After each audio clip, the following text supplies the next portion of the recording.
Olá, pessoal, boa tarde. Sou Rita Teixeira, tenho mais de 20 anos de experiência nas áreas de marketing, fundraising, digital, tenho especialização em marketing pela SPM, MBA pela FGV. Eu atuei no mercado corporativo, em empresas como Ambev, Grupo Abril, TV Band, entre outras. E no terceiro setor eu tive a oportunidade, né, de trabalhar no Unicef, uma instituição da ONU, no Instituto Bacarelli, Médicos Sem Fronteiras, e agora estou no Instituto Edson, responsável pela área de captação e relacionamento do Instituto Edson.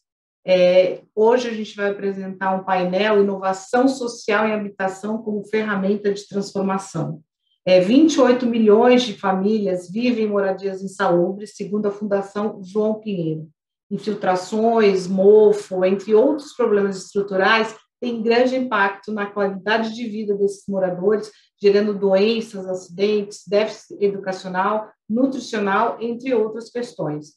E como forma de enfrentamento a essa situação de grande vulnerabilidade socioeconômica, a Gerdau criou o projeto Reforma que Transforma, iniciativa de investimento social focada em reformar moradias com o objetivo de oferecer uma vida mais digna, confortável e saudável aos beneficiários desse projeto, e que tem como objetivo melhorar a qualidade de vida de 50 mil brasileiros por meio de reformas de mais de 13 mil residências insalubres até 2030.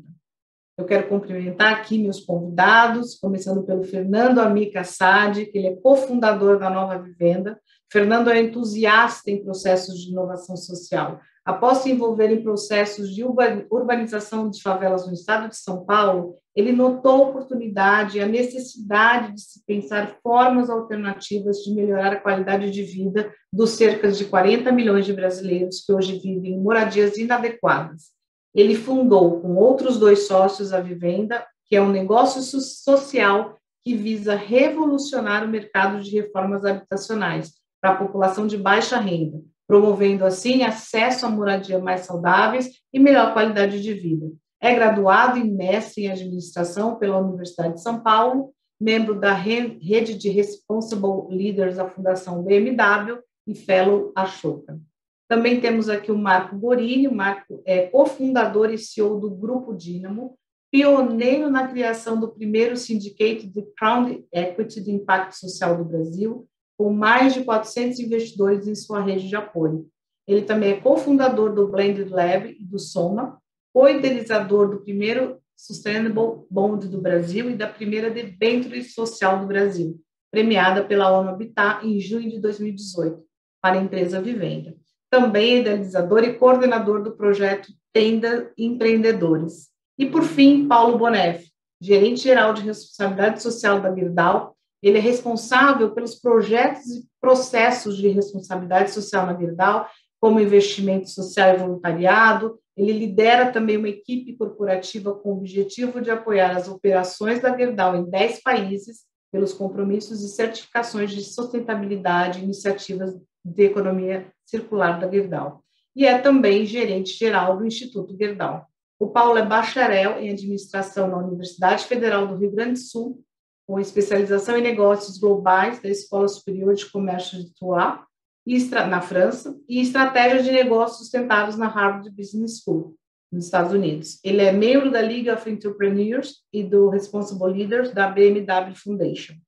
E eu vou começar também já com o Paulo. Paulo, eu queria que você contasse aqui para nós, falasse um pouquinho do projeto, né, Reforma que Transforma, e também como é que foi a idealização e a implementação desse projeto, né? Por que vocês, a Gerdau sentiu necessidade de atuar nesse segmento, né, nessa problemática, vamos dizer assim, e me conta um pouquinho também das facilidades e dificuldades de implantar um projeto como esse no Brasil. Por favor. Muito obrigado pelo espaço, pela oportunidade de estar aqui com os colegas do Ethos, também com o Fernando e com o Marco, que nos acompanham numa trajetória e tentando melhorar o contexto habitacional brasileiro.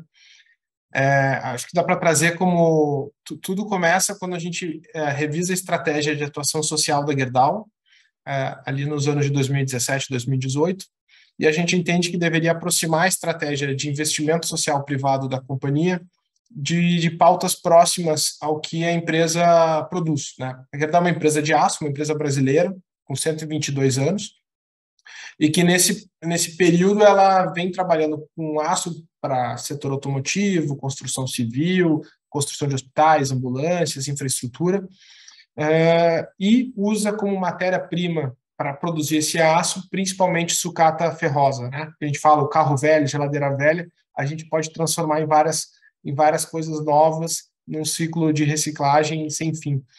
E nesse período de revisão da estratégia, a gente entendeu que, além de educação e reciclagem, que já eram pautas que a gente trabalhava, a gente tinha uma oportunidade de trabalhar com habitação.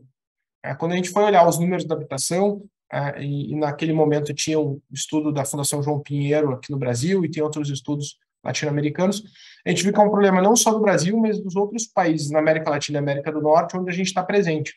E que a gente poderia contribuir muito como um ator desse ecossistema buscando soluções. Montamos uma coalizão de habitação, junto com a Artemisia e outras empresas do setor de insumos para a construção civil. Produzimos uma tese sobre habitação para aprender ainda mais. Até faço convite, quem quiser acessar informações da tese, ela está disponível no site da Artemisia gratuitamente. A tese é um documento super rico sobre o contexto habitacional brasileiro, e conhecemos nessa jornada algumas organizações como a Vivenda, que o Fernando aqui representa, que já vinha também numa jornada muito mais tempo do que a gente, conhecendo os desafios, os elementos da habitação. E a partir desse estudo e dessas conversas, a gente viu realmente esses números, né, como você estava comentando, de ter mais de 28 milhões de famílias de brasileiros que vivem em alguma residência com alguma vulnerabilidade, alguma precariedade, ou alguns até sem moradia, né? Isso tanto nos grandes centros urbanos quanto nas regiões do interior do país.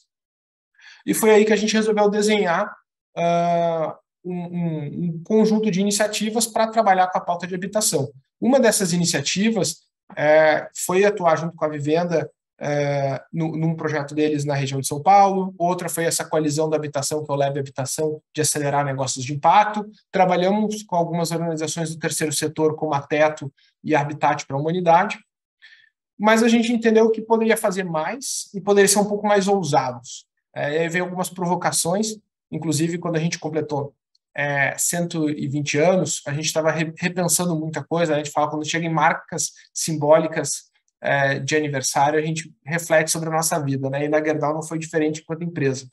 E a gente fez essa reflexão, qual seria a nossa grande contribuição no nosso aniversário, assumindo uma meta de longo prazo, fazendo algo que talvez não seja tão habitual quando a gente fala de investimento social privado.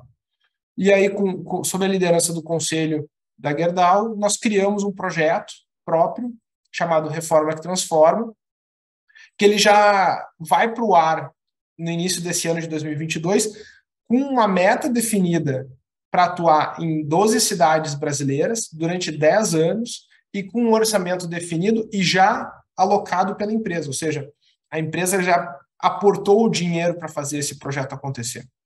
Além disso, a gente trouxe a parceria da Vivenda para ser o nosso parceiro operador, que tem todo um expertise e tem já soluções de execução muito boas, né? E, por um outro lado, a gente viu que existia uma oportunidade, existia um mecanismo de inovação financeira. A gente já tinha conhecido a Dínamo, entre outros parceiros, como a Gaia, que já atuavam não só com debênture social, mas também já vinham fazendo alguns testes de locação social. Tem um exemplo do Projeto Soma em São Paulo. E aí, conversando com eles, a gente trouxe esse outro elemento de trazer uma inovação financeira, uma modelagem financeira inovadora para um projeto social de uma empresa privada, né? Então, acho que tem vários elementos novos aí, desafiadores, mas, de um outro lado, a solução que o Marco e o time da Dynamo trouxeram para a gente permitiu que a nossa meta, que talvez fosse um pouco mais modesta, pudesse ser uma meta muito mais escalável. E aí nós assumimos, quando o projeto foi tornado público no final do ano passado, que a Gerdau, ao longo de 10 anos, iria beneficiar 50 mil brasileiros por meio de mais de 13 mil reformas nessas 12 cidades que foram eleitas para receber o projeto. Então, eu diria que talvez esse elemento de olhar para o longo prazo e de buscar uma solução, uma inovação financeira que pudesse alavancar o desafio, a meta, né, foi super importante, além também de uma outra expertise, uma tecnologia, vamos dizer assim, social que o time da Vivenda já vinha desenvolvendo, que é formar um ecossistema. Depois o Fernando pode trazer mais elementos, mas basicamente o que a gente teve como premissa é que o projeto ele nasce com a Gerdau e com seus parceiros, com recursos da Gerdau, mas ele não necessariamente precisa ficar exclusivo para a Gerdau. Esse conhecimento, essas soluções, elas precisam ser públicas, porque a gente tem desafios, né, como os números que você estava mencionando antes, de um país de dimensão continental. Não vai ser uma organização sozinha ou só o poder público que vão resolver. A gente acredita que precisa ser um conjunto de ações e organizações público-privada, terceiro setor, atuando junto, somando esforços, somando energia, como muitos exemplos que a gente viu nos últimos 2 anos de pandemia, das organizações, da sociedade civil organizada, atuando junto para buscar soluções em escala, em rapidez e com custos mais acessíveis para a gente poder escalar. Então, eu diria que o Reforma que Transforma, ele vem para conectar com o propósito da Gerdau, tornar a moradia das pessoas que moram nessas cidades salubres. A gente sabe que moradia não está conectada apenas com ter um local para se viver melhor. A gente sabe que moradia está conectado à nutrição, está conectado à educação, está conectado à saúde, está conectado à segurança pública. Então, falar de moradia não é falar apenas de moradia. A gente tem um número que a gente sempre usa como reforço da importância de trabalhar o tema da moradia para a criança. O segundo maior atendimento no SUS no Brasil hoje são doenças respiratórias em crianças. O segundo maior atendimento infantil. Porque as crianças moram em moradias que têm mofo, não tem piso, não tem circulação de ar, não tem iluminação solar. E quando você faz pequenos ajustes, pequenas reformas dessas moradias, você pode erradicar esse problema.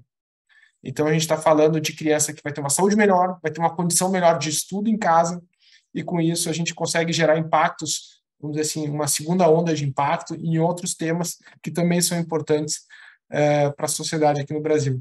Então, eu diria que quando a gente escolheu, a gente foi muito feliz não só de encontrar bons parceiros, mas de encontrar uma pauta que a gente se identificasse e que a gente tem convicção de que vai mudar a realidade de muitos brasileiros e quem sabe em alguns desses territórios a gente possa, se não erradicar, mas mudar significativamente os indicadores de habitação. Né? A gente gostaria muito de um dia poder dizer que não existe problema habitacional nesses territórios, porque o Reforma que Transforma foi um dos vetores de transformação social.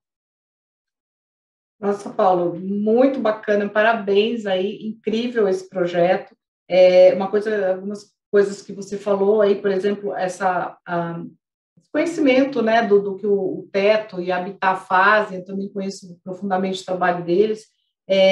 Outra coisa interessante é quando você disse que a Gerdau já aportou o dinheiro para o projeto, né? E esse é o maior desafio das empresas quando elas pensam em atuar em alguma pauta, né? E tudo isso que você falou com relação aos indicadores também está extremamente ligado também à moradia, à evasão escolar, mortalidade infantil também tem ligação direta com a moradia. Eu lembro quando eu estava no Unicef que a gente estudava esses indicadores, então foi muito bem dito por você, e, enfim, então parabéns aí pela iniciativa. Agora a minha pergunta vai para o Fernando, eu queria que você contasse aqui, Fernando, como que a Vivenda, né, atua, como é que é o funcionamento dessa plataforma e como que o seu trabalho se integra aí no projeto Reforma que Transforma. Por favor. Oi, Rita, obrigado. Obrigado pelo convite aqui também, por participar da conferência. Acho que o tema já está bem delineado. Né? Quer dizer, o ponto de partida é que quando a gente olha para a questão habitacional, historicamente no país a gente nunca endereçou a maior parte do problema, que é o lado da moradia inadequada, não necessariamente o lado de construir novas moradias. Né? E esse tema, que é chamado da melhoria habitacional, né, que sempre foi o alvo da Vivenda, ele vem ganhando um corpo nos últimos anos, né? O que a Vivenda sempre defendeu é que o desafio não é necessariamente fazer obra, fazer a reforma. Essa é a parte mais fácil, talvez. A grande questão para a gente solucionar essa que é a maior parte do déficit habitacional brasileiro é a gente construir o sistema, né? É a gente arredondar o sistema, porque esse sistema ele tem gaps que fazem com que as engrenagens não funcionem. É um desafio de gerenciamento, né? Porque, afinal de contas, você precisa coordenar a cadeia inteira. Você precisa ter executor, você precisa ter fornecedor, você precisa conseguir, atrás do beneficiário, a estrutura de financiamento. É um desafio de arquitetura e de gerenciamento, né? A Vivenda, durante os seus 7 primeiros anos, foi executora de reforma, fazendo esse gerenciamento e, ao mesmo tempo, executando. E a gente conseguiu, ao longo desses 7 primeiros anos, validar os principais fundamentos desse sistema. Historicamente, muitas pessoas talvez ainda achem que fazer reforma para famílias de baixa renda é a ação estritamente de trabalho voluntário, de natureza estritamente filantrópica, e o que a Vivenda sempre defendeu é que sim, obviamente tem espaço para isso, mas que esse também, eventualmente, é o maior mercado da construção civil brasileira, né? A gente está falando de mais da metade da população brasileira que é de baixa renda e que precisa dessas reformas, né? Que demanda e precisa dessas reformas. Então, a grande solução é a gente estruturar esse mercado, estruturar esses sistemas, né? E nessa trajetória inicial da Vivenda, a gente, de forma mais autônoma, vamos dizer assim, a gente montou uma operação de comercialização e execução de reforma, né? Aí também em parceria no comecinho com a Gerdau e com a Dynamo, né? Historicamente, eles apoiando a operação individual da Vivenda enquanto uma startup que estava explorando esse campo, né? E ali a gente validou esse, que é a nossa solução que a gente chama de kit de reforma, que é entregar a reforma completa com orientação técnica, material, mão de obra e financiamento.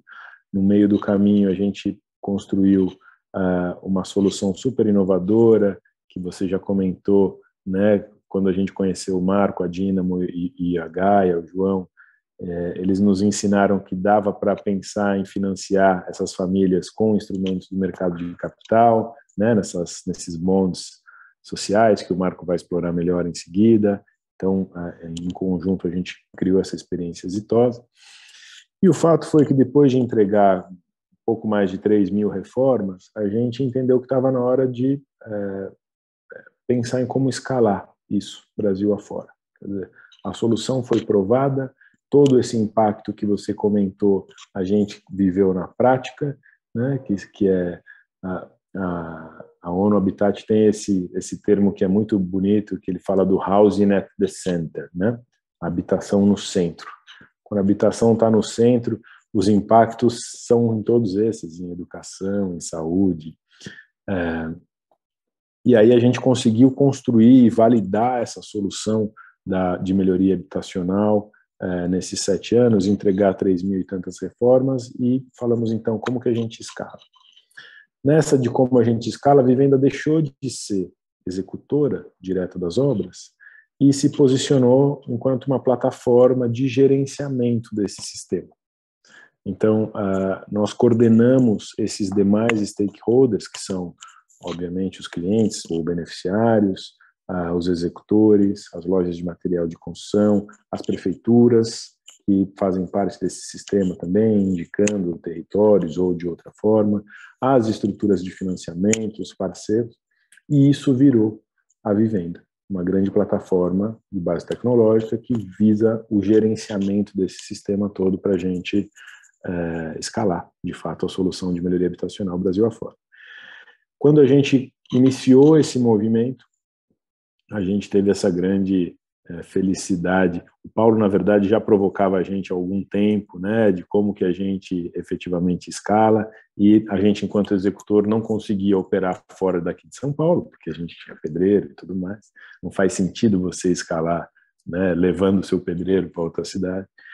E aí, quando a gente começou a explorar essa questão da plataforma. A Gerdau, que já acompanhava a história da Vivenda, já apoiava a Vivenda de outros carnavais, falou, olha, a gente está pensando aqui em fazer uma iniciativa, como o Paulo comentou, né, para celebrar os 120 anos, seja tão grande quanto os 120 anos da Gerdau, e apresentou para a gente a ideia do Reforma que Transforma, né? E aí começou essa nossa parceria que, de repente, virou o que é, eu acredito, o maior programa privado de melhoria habitacional do país.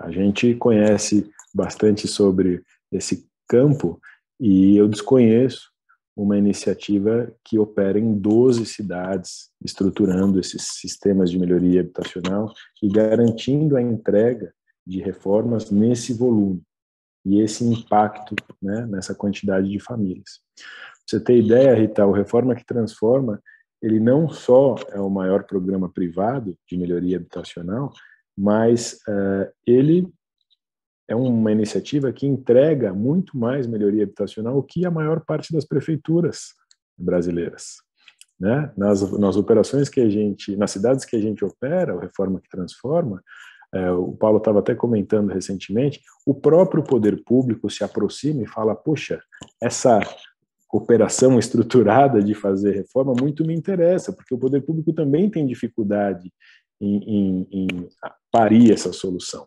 né? Porque falta gerenciamento, falta tecnologia.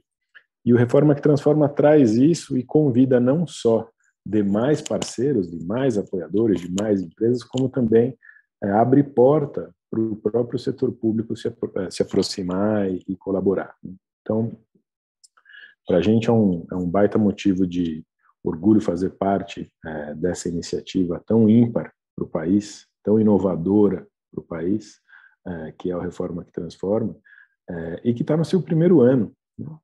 A gente está com um primeiro ano super exitoso, batendo as metas de execução de reforma, já gerando um impacto muito grande nessas cidades todas, e com pretensões de efetivamente começar a crescer esses volumes de execução agora que a implantação foi feita, né? Enfim, é um pouco essa leitura do Reforma que Transforma, essa grande inovação mesmo, que criou um modelo, né, para a gente avançar com a estruturação desses sistemas de melhoria habitacional nas diversas cidades brasileiras, né? E essa grande sorte ter a Gerdau como o grande sponsor, o grande criador, o grande inovador dessa iniciativa e que, acima de tudo, está sempre muito aberta à colaboração, porque sabe que sozinho você faz, não tem essa frase? Sozinho você faz mais rápido, mas junto você vai mais longe. E eu acho que está todo mundo aqui querendo encarar esse desafio habitacional como um todo e querendo ir mais longe, né? Então, paro por aqui. Nossa, fantástico, Fernando, fantástico. Eu ia fazer uma pergunta, mas aí você acabou respondendo, né? Como ganhar escala, né, nisso tudo, mas você já explicou muito bem. E incrível também, não só as habitações que são construídas, mas o impacto econômico que gera nessas regiões, né? E isso que você falou é super importante, né? Porque eu acho que o poder público ele tem que começar a olhar para essas iniciativas até para facilitar e quem sabe se tornar políticas públicas, né? Eu acho que o poder público, quando ele consegue extrair do mundo corporativo ou dessas instituições que têm o expertise, ele consegue, com certeza, trazer benefícios para a população, né? Então, a gente está num momento aí bem delicado do Brasil, né? Segunda-feira a gente vai ter um novo presidente e cada um, com certeza, com um programa diferente de governo, e a gente espera também que ele possa olhar para ter esse olhar, né, para a moradia, para a habitação aí no Brasil. Obrigada, Fernando. Agora, o Marco, né, eu gostaria que o Marco agora contasse também do trabalho da Dínamo, né, então, e como é que funciona esse processo de escolha e investimento em negócios de impactos alinhados à ODS e também à Agenda 2030. E também como é que é essa parceria com a Nova Vivenda e a Gerdau no projeto Reforma que Transforma. Por favor, Marco. Obrigado, Rita. Boa tarde. Prazer estar aqui. Obrigado pelo convite. Paulo e Fernando, super parceiros de longa data. A Dynamo é uma empresa que existe desde 2014. Então, nós estamos indo para o nosso 10º ano, e ela nasce com o objetivo de concentrar todas as suas operações no impulsionamento, no desenvolvimento e no fortalecimento de negócios que tenham intencionalidade de gerar impacto socioambiental positivo. Então, quando a gente fez a nossa análise de mercado e aonde existiam os maiores problemas, né, de como a gente ia apoiar o movimento empreendedor, a gente entendeu que existiam 2 grandes questões que precisavam ser endereçadas. A primeira é o apoio a esse empreendedor de startups, esse empreendedor inovador, como a Vivenda, né, que normalmente é muito solitário. Normalmente tem desafios grandes para receber, mais do que dinheiro, aquele capital intelectual, aquele capital social que podem impulsionar a jornada de desenvolvimento dessas startups, né? Então, a gente percebeu essa lacuna. Algumas aceleradoras, na época, trabalhavam com negócios em fases muito iniciais. A gente resolveu trabalhar com negócios que estão em estágios um pouco mais avançados, mas que ainda não conseguiam acessar investimentos, por exemplo, de um fundo de venture capital ou de investidores um pouco mais qualificados, e principalmente quando eles saíam desses processos de aceleração. Então, a gente construiu uma empresa que é um venture builder, que faz investimento. Então, toda a nossa teoria de transformação, a teoria de mudança, como a gente chama no campo, né, do impacto que a gente quer gerar, está alicerçada no pilar do empreendedorismo, está alicerçada no pilar do impacto socioambiental positivo, e para isso é muito simples, né, gente? Porque a gente se pergunta o que um empreendedor precisa de todos os portes. A Gerdau precisa da mesma coisa que o Vivenda: acessar mercado, se financiar, né? Ou seja, ter acesso a capital, ter acesso à tecnologia, ter acesso a boas pessoas. Só muda a proporção, mas todo mundo que está empreendendo precisa da mesma coisa. Então, a gente resolveu concentrar nosso talento, nossa expertise em desenvolver startups como a Vivenda e fortalecer a construção de ecossistemas que possam fomentar esse tipo de empreendedorismo alinhado à Agenda 2030, aliado aos ODS, como você falou. Por isso que a gente se concentrou muito em fortalecer a nossa competência, em desenvolver as competências empreendedoras, em desenvolver modelos de negócio, em desenvolver soluções inovadoras que ajudem essas startups a avançar na sua jornada. E uma delas, especialmente, é como mobilizar capital, como acessar capital adequado, né? Então, a gente vem nos últimos 5 anos estudando, inovando e construindo soluções. O Paulo falou um pouco disso, né? Inovação financeira. Por que a inovação financeira é necessária? Porque o problema que a gente tem na mesa, que está todo ele estruturado na Agenda 2030, né? A Agenda 2030 é uma grande caixa de ressonância dos problemas que nós temos sociais e ambientais. Para resolver esses problemas e para mobilizar o capital necessário para financiar essas soluções, a gente precisa muito da convergência do setor privado, do setor público e do setor social. E as soluções financeiras que conseguem criar condições para que esses atores possam viabilizar essa convergência são as chamadas finanças híbridas, as estruturas de blended finance.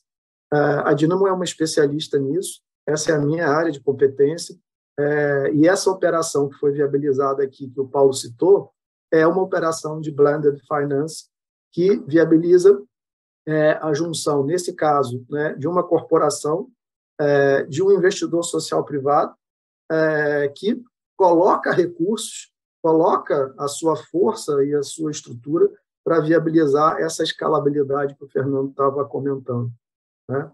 E aí eu acho que um número muito interessante para compartilhar com vocês é o seguinte: quando o Paulo fala que esse projeto, por exemplo, vai beneficiar 50 mil pessoas, veja que 85% dos municípios brasileiros não tem mais do que 35 mil habitantes. A gente está falando aqui de quase um município e meio. Mas guarda esse dado numa caixinha e vamos falar de uma outra coisa. O Brasil tem hoje, pelo banco de dados da CVM, a CVM classifica grande empresa, todas as empresas que faturam mais de 300 milhões de reais ano, que é a Comissão de Valores Mobiliários. Nós temos, no Brasil, aproximadamente 500 mil empresas que faturam mais de 300 milhões de reais ano. O que eu quero dizer com isso é o seguinte: exemplo arrasta. Imagina se essas empresas de grande porte resolvem seguir algo como a Gerdau está fazendo em termos de pioneirismo, para mudar um Brasil que tem 5.500 municípios. É perfeitamente possível. Entende? Com soluções de finanças híbridas, com a mobilização do setor privado, dos investidores sociais privados, assim, a gente tem aqui um case que numericamente demonstra, evidencia que é possível transformar todos os municípios do Brasil se houver uma comunhão, uma convergência dessas grandes corporações a favor de uma pauta como essa. Só para dar um exemplo de que às vezes parece, nossa, é muito grande, nós não vamos conseguir, é impossível. É perfeitamente possível. E como é que a gente faz aqui na Dynamo para selecionar os investimentos que nós vamos fazer? A gente usa duas grandes lentes assim, né, para aprofundar a análise das oportunidades. Uma é a teoria de mudança, né, a tese de impacto que a gente utiliza, que está conectada com, principalmente, redução de desigualdade, saúde, educação e transição energética. A habitação, para a gente, ela é transversal a tudo isso. Gente, não tem como falar de saúde sem falar de habitação. Não tem como falar de educação sem falar de habitação. A Vivenda tem uma frase que eu cito todas as vezes que eu posso ter oportunidade de falar, que é: o lar é a casa de todas as causas, ou a casa é o lar de todas as causas, ou o seu habitat é o lugar onde todas as causas se encontram, porque é onde a gente está ali, no lugar mais sagrado, talvez, da nossa existência em família, da nossa existência em termos da nossa autonomia, da nossa individualidade, né? Então, tudo que está relacionado à melhoria qualitativa habitacional e à melhoria quantitativa para atender o déficit habitacional é algo que nos interessa. Então, esse é um olhar importante quando a gente filtra investimento. O outro elemento que a gente leva em consideração é o potencial daquela solução do ponto de vista de modelo de negócio, né? Então, assim, a gente não faz doação, a gente faz investimento. Então, a gente olha, tem potencial de gerar retorno? Tem potencial de ser replicável, de ser escalável? Isso, para a gente, é importante, porque quando a gente consegue ter os retornos dos investimentos, a gente consegue retroalimentar a carteira e fazer novos investimentos. Então, isso ganha perpetuidade no processo. E o último elemento que a gente considera é a inovação. Então, a gente busca sempre soluções inovadoras, soluções que consigam, como a Vivenda está fazendo, criar um mercado. O que a gente tinha antes do Vivenda no Brasil? A indústria do puxadinho, que a gente vê em todas as comunidades vulneráveis. Quando a Vivenda chega e começa a estruturar esse mercado para ganhar eficiência, para construir uma cadeia produtiva, hoje chega e tem um enorme parceiro como a Gerdau, mais outras indústrias, mais toda uma linha de pedreiro, toda uma linha de ajudantes, né, de construção, de pedreiro, comércios. Você começa a ver que aquela cadeia produtiva começa a tomar forma. E isso é uma construção de um mercado, é muito mais do que empreender uma startup.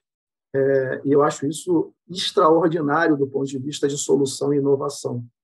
Então, quando a gente olha para o potencial brasileiro, do ponto de vista de capacidade de mobilização de capital para as empresas grandes, quando a gente olha para o tamanho do problema que a gente tem, e a gente vê que algumas empresas como a Gerdau puxam tendência e influenciam e lideram pelo exemplo, eu acho que isso traz uma esperança de que é possível a gente ser protagonista da transformação. porque isso mexe muito ponteiro naquela cultura antiga de que, não, esse é um problema que o governo tem que resolver. Isso não é um problema que o governo tem que resolver, não tem empresa saudável num ambiente deteriorado. Então, ou a gente constrói a nossa sociedade com as mãos dadas e convergindo, ou essa sociedade está fadada ao fracasso, porque ela vai se deteriorando pouco a pouco, né? Então, o que eu acredito aqui, e foi um dos motivos de eu me engajar nesse projeto, é que a gente está construindo coletivamente diferentes perfis de inovações que possam ser replicados para o mercado, para que outros entrantes possam vir e fazer mais, e dar as mãos e entrar junto, né? Trabalhando numa coalizão, ou cada um fazendo o seu também está bom. O importante é que o impacto seja gerado, porque aí a gente eleva do ponto de vista ambiental e do ponto de vista social, por conseguinte, e naturalmente, isso vai impactar a caixinha do econômico, a prosperidade, a saúde, a qualidade de vida, todo o ecossistema que a gente habita, né? Então, colocar as finanças e as inovações financeiras a serviço disso é um dos pilares que move aqui a Dynamo, que nos faz existir, né? O Paulo também trouxe uma questão importante, que, para fazer isso, tem vários outros parceiros desse projeto, né? Assim, a gente construiu um ecossistema aqui, tem todo o lado legal do projeto, então tem o Tosini, tem a Gaia, a securitizadora, que é uma parceira, uma aliada de longa data. Por quê? Porque não tem como resolver problemas complexos sozinho. A gente precisa reunir, é como um Lego, né? A gente vai reunindo aquelas competências que precisam trabalhar em grupo, trabalhar juntos, cada um com sua expertise, para que essas soluções tenham consistência, tenham coerência e, principalmente, tenham integridade com o propósito para qual elas nasceram, elas foram colocadas de pé. Então, esse é o pano de fundo aqui da história e por que a gente está aqui. Olha, Marco, eu vou trazer você para trabalhar no Ethos, porque você fez algumas declarações aí, tem muito a ver com a missão do Ethos, assim, algumas declarações impactantes, né? A gente existe, né, para mobilizar as empresas, e isso que você falou das 500 mil empresas, grandes empresas, seria fantástico, né? A questão é como mobilizar as empresas para uma única causa, né? Porque você acaba, cada área dentro da empresa de sustentabilidade acaba olhando, né, para suas necessidades ou pelos seus stakeholders ali em volta, enfim, mas a gente está aí, a gente existe exatamente para isso, para tentar unir forças, né? Isso foi demonstrado muito fortemente durante a pandemia, ninguém imaginava, né, tantos concorrentes atuando juntos, né, numa única causa. Então, assim, muito bacana. Quando você fala de investimento, eu estou estudando muito essa parte aí, porque eu acho que no Brasil, tanto as pessoas físicas como as ONGs, elas têm dificuldade também de entender que você não precisa captar só, você precisa captar e ser sustentável, né, economicamente, e a melhor coisa a se fazer é investindo. Então, assim, parabéns aí pelo seu trabalho, viu? Agora, assim, para finalizar, eu vou perguntar para os três, né, com uma informação meio impactante também, né? Hoje o Brasil ocupa o 87º lugar do ranking de IDH, que é o Índice de Desenvolvimento Humano, entre 191 países, segundo o último relatório de desenvolvimento humano produzido pelo PNUD, que é o Programa das Nações Unidas para o Desenvolvimento. Então, eu queria saber, na visão de vocês, qual é a importância e o potencial dos negócios de impacto e de projetos como Reforma Transforma para a melhoria da qualidade de vida das pessoas e também na diminuição das desigualdades no Brasil. Eu sei que alguns de vocês já falaram um pouco sobre isso, mas eu queria também que vocês deixassem já suas palavras finais, e agora a gente vai inverter a ordem, tá? A gente vai começar pelo Fernando, depois o Marco e, por último, o Paulo. Obrigada. Pode ser, legal. Fernando? Vamos lá. Eu acho que quando a gente fala da agenda dos negócios de impacto e a agenda de desenvolvimento, a gente está falando, na verdade, a mesma coisa, em certo sentido, né? Tem até um livro que a gente cita muito, que o Marco conhece bem, eu acho que o Paulo também, que é o Paradoxo da Prosperidade, né? Que o professor lá de Harvard, Clayton Christensen, e o Efoso Diomo escreveram, em que eles defendem que para a gente mirar efetivamente o desenvolvimento, né, a prosperidade, a gente precisa desenvolver soluções criadoras de mercado, que é isso que o Marco estava comentando, né? Quer dizer, se a gente pega especialmente no Brasil, né, a baixa renda, que é efetivamente o alvo, né, dessas ações de desenvolvimento social mais clássico, a gente tem uma grande quantidade de pessoas que não têm acesso a uma série de pontos importantes. Aqui a gente está falando de habitação, pode estar falando de saúde, pode estar falando de educação e uma série de coisas, né? O nosso grande desafio aqui é estruturar esses mercados para que essas pessoas possam ter acesso a isso. E aí, deixando claro que quando a gente fala estruturar mercado, em momento algum a gente tira o papel do poder público, né? Eu costumo dizer que o mercado é a feira. Se você faz uma feira na rua, você precisa da participação do poder público para fazer uma feira que seja, certo? Porque o poder público, no mínimo, tem que dar autorização para o feirante colocar a barraquinha ali e você fazer esse mercado ali na rua. Então, quem preferir pode usar o termo sistema também.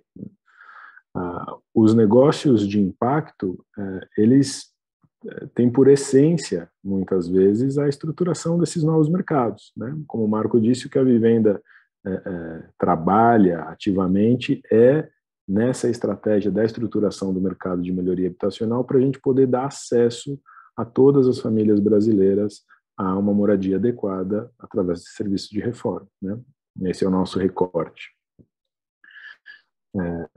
Então, como eu disse, esses temas são irmãos. Quando a gente fala de negócio de impacto e fala de desenvolvimento, se a gente entende que o que a gente precisa fazer aqui é criar soluções inovadoras para desenvolver mercados inclusivos, mercados que ofereçam soluções para atender as demandas da população de baixa renda, em especial, a gente está falando, na prática, de soluções que nascem com negócios de impacto, que nascem com uma intenção muito clara de resolver esses problemas sociais e como, no seu lado negócio, eles têm essa obrigatoriedade de operar e desenvolver mercados.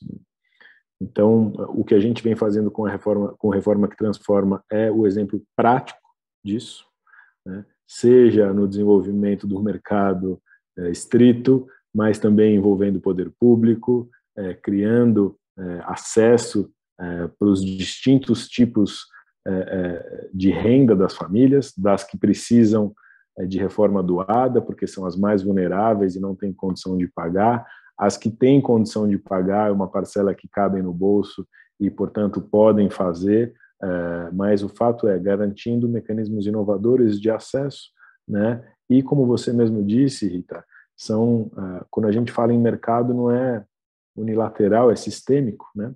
Então, dos indicadores do Reforma que Transforma que a gente acompanha a geração de renda para os pedreiros, para a assistência técnica, na loja de material de construção local, que é um empreendedor local que também está monetizando a partir disso e tudo mais. Então, daí cria esse desenvolvimento, né? Obrigada, Fernando. Marco? Bom, talvez eu comece devolvendo a pergunta, assim, tem como não ser um negócio de impacto no mundo que a gente vive hoje? A grande questão que a gente está vivendo de transição, acredito eu, né? Essa é uma crença e uma esperança, é que essa cultura da gente olhar para as empresas, sejam elas de qualquer tamanho, e cada vez mais se internalizar a responsabilidade de que nós somos corresponsáveis pelo contexto que a gente vive e que, portanto, qualquer escolha e qualquer decisão impactam a nossa realidade, e que uma empresa não pode existir apenas para gerar lucro. Lucro precisa ser fim e não precisa ser um meio, né? Desculpa, precisa ser um meio para que ela possa cumprir a sua missão e cumprir a sua visão de desenvolver a sociedade, né? Então, eu acredito que essa transição ela é inevitável, ela é geracional, e vai acontecer. Vai levar um tempo, mas vai acontecer. A incorporação das variáveis ambiental e social é um processo que a gente está vendo nos últimos anos ser cada vez mais debatido, né? E eu acredito que, ao fazer isso, a gente consiga construir novas ideias e construir novos modelos e construir inovações que vão atender a todos os atores sociais, econômicos que a gente vê operando. Veja, há 50 anos atrás, 50, 70 anos atrás, se desenvolveu o conceito de risco. Antes não se operava. Quando se fazia investimento, o conceito de risco não estava estabelecido.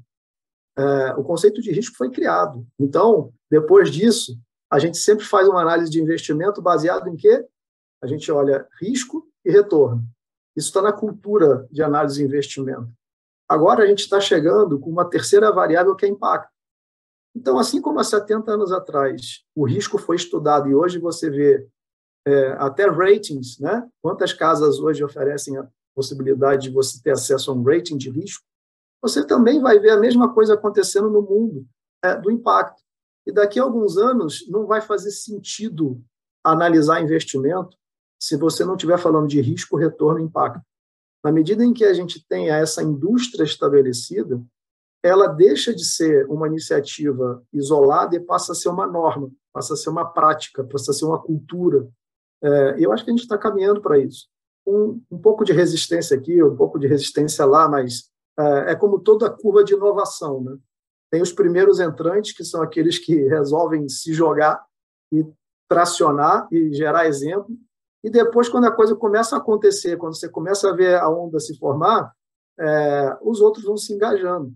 Eu acho que o nosso dever como protagonistas, né, empreendedores, inovadores, lideranças internas, como o próprio Paulo, puxar essa bandeira, seguir adiante, construir evidências, sistematizar e mostrar para todo mundo, está aqui, funciona, fica de pé, dá para fazer. E aí a turma vem atrás. E um caminho muito mais suave, né? Imagina, para fechar minha fala aqui, você imagina hoje uma outra organização, em um outro lugar do Brasil, que queira entrar no mesmo setor que a Vivenda. Isso já acontece. Fernando talvez seja a pessoa que mais dá mentoria nesse Brasil sobre esse tema, porque todo mundo procura a Vivenda por quê? Para não ter que aprender de novo o que eles levaram tanto tempo para construir, para aprender. Então, o conhecimento acumulado vai formando camadas e dimensões que aceleram o processo de transformação. Então, por isso que é muito importante a gente inovar, sistematizar, disseminar e compartilhar para quem está a fim de fazer esse movimento acontecer mais rápido. Obrigada, Marco. Que bom que você sempre traz um olhar positivo também, né? Paulo, vamos lá. Você agora, por favor. Obrigado, Rita. Acho que, voltando à parte de negócios de impacto da pergunta, para quem atua já há mais de 15 anos com a pauta social aqui no Brasil, acho que tem dois elementos que os negócios de impacto trouxeram e agregaram para a gente que é importante considerar, que é a capacidade de inovar e a agilidade e praticidade que eles trazem para a execução, né? A gente, tanto o setor público, privado e terceiro setor, né, organizações sociais sem fins lucrativos, por vezes a gente fica com muita dificuldade entre ter a ideia, planejar e executar, né? E os negócios de impacto têm uma facilidade, talvez um pouco de uma mentalidade parecida com startup, né? De tentar, testar, erra, mas erra rápido, aprende e continua, né? Então, eu diria que os negócios de impacto, eles podem, pelo menos tem essas duas características que eu acho que são referências que a gente pode aprender, né, tanto da agilidade quanto da capacidade de inovação. E quando a gente olha para os desafios Brasil, né, um país grande como o nosso, com uma população de mais de 200 milhões de brasileiros e brasileiras, tem que inovar. Né? Tem muitos dilemas da sociedade que a gente vê presentes no Brasil há décadas, né? Não é de um governo ou de outro, né? São 10, 20, 30 anos com problemas como o tema habitacional que a gente está conversando aqui hoje. E os indicadores têm mostrado que não estão encaminhando para uma melhora, ou seja, para dizer, em 2030 esse tema vai estar erradicado. Não vão. No ritmo que está, não vai. Então, a gente precisa ter soluções diferentes. Eu acho que um pouco do recado que o Fernando e o Marco trouxeram, temos que pensar de forma diferente, temos que criar e temos que trabalhar em ecossistema, que também acho que é uma provocação para quem estiver nos acompanhando, independente de ser a pauta de habitação ou não, mas a construção de um ecossistema é fundamental. E nesse projeto a gente tem talvez duas preocupações que poderiam ser consideradas impacto secundário, que é toda a mão de obra que realiza as reformas tem que ser da região onde a reforma está acontecendo. E todo o material de construção tem que ser comprado em lojas aonde a reforma está acontecendo. Que é o grande ciclo da pobreza. Se for pegar falas do Edu Lira, da Gerando Falcões, né, e outros líderes comunitários, o grande desafio desses bolsões, ou que a gente pode chamar de favela, ou aglomerados de pobreza, é que o recurso financeiro ele entra no pagamento do salário e no dia seguinte ele já sai. A gente não consegue fazer o fluxo financeiro, a geração de riqueza acontecer nesses territórios. E quando você está usando a mão de obra do território e usando os negócios do território para serem fornecedores de material de construção, você está gerando um segundo impacto também relevante. A gente acompanha no projeto indicadores de quanto de recurso financeiro ficaram nas lojas de material de construção e quanto desse recurso foi usado para pessoas que moram na cidade, que de alguma forma foram capacitados, treinados pela vivenda, mas que não necessariamente vão trabalhar só com a gente. Eles têm a liberdade de poder atuar com outras pessoas, vender esse conhecimento, né, esse serviço para outras pessoas do território. Então, acho que essa provocação fica, porque não só para a pauta de habitação, quando a gente está falando de educação, está falando de saúde pública, está falando sobre meio ambiente, o quanto que as organizações que realizam investimento social privado estão usando os atores do território, né? E compartilhando o conhecimento para esse conhecimento ficar no território. E aí o território poder ter a autonomia, de mesmo no dia que o projeto acabar, que o território continue executando, né? Independente de ser um bairro, ser uma cidade, que ele tenha essa autonomia. Acho que a palavra empoderamento, apesar de ser uma palavra nova, né, mas é uma palavra que é muito isso, é dar as ferramentas para que aquele território possa seguir sozinho. E aí acho que, por último, também fortalecer esse canal de comunicação. A gente tem feito vários diálogos falando sobre a reforma que transforma, mas muitos também para dar luz à pauta da habitação. Se for olhar, há 5 anos atrás, a gente não tinha uma discussão sobre problema social focado em habitação, né? E o que a gente fala não é tirar o holofote da saúde ou da educação ou de outras pautas sociais importantes, mas é que a habitação também é um ponto importante, assim como a gente tem um evento anual que discute com vários atores da sociedade civil organizada a pauta da habitação, que a gente possa seguir tendo esses espaços. E aqui pela Gerdau a gente reforça esse convite, nós estamos abertos para conversar, para aprender, para debater, para discordar, mas que a gente possa realmente trazer ainda mais espaço para soluções e para inovações no tema de habitação, que a gente sabe que são fundamentais aqui no Brasil. E faço um agradecimento, Rita, em teu nome, mas aos colegas também do Ethos, pelo convite, pela oportunidade, e que a gente possa estar junto em outros momentos também. Não, obrigada, Paulo. Eu sempre brinco, né, que essas conversas aqui na conferência são uma aula, né? Então, para a gente é muito importante, para quem está nos ouvindo também, quero agradecer imensamente em nome do Ethos, né, a parceria e também a presença do Fernando e do Marco, que eu não conhecia, e também a gente se coloca à disposição de vocês lá no Ethos. E eu queria, para quem estiver assistindo, como sempre, dar uma curtida, compartilha, e também tem toda a playlist da Conferência Ethos aqui no nosso canal do YouTube, e queria muito agradecer a todos vocês. Obrigada. Até a próxima. Tchau, tchau, gente. Tchau, tchau.